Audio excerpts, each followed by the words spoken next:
Bismillahirrahmanirrahim. Assalamualaikum warahmatullahi wabarakatuh.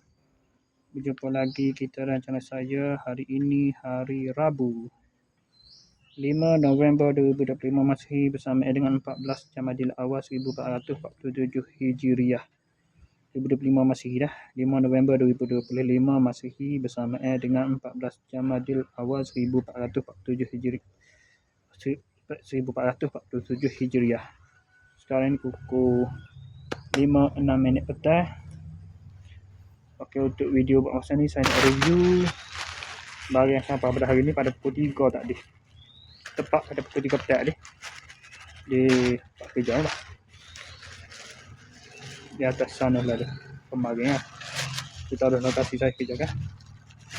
Ya, hari ni daripada New World Depot Sdn Bhd, Jalan Cetak, Tasik Industri Estate, Ipoh, Perak, Malaysia.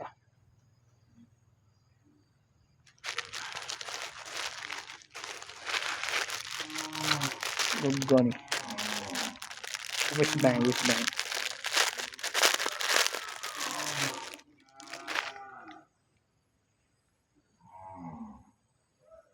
Hai sepasal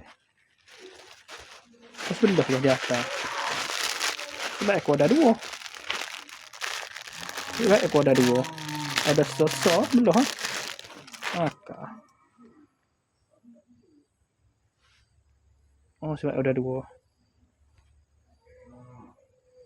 Ingat kau dua pasal di atas.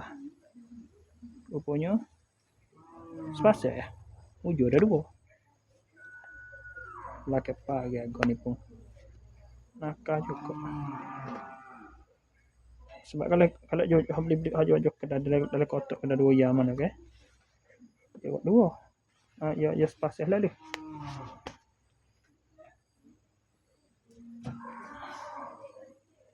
Okey, sekadar itu saja.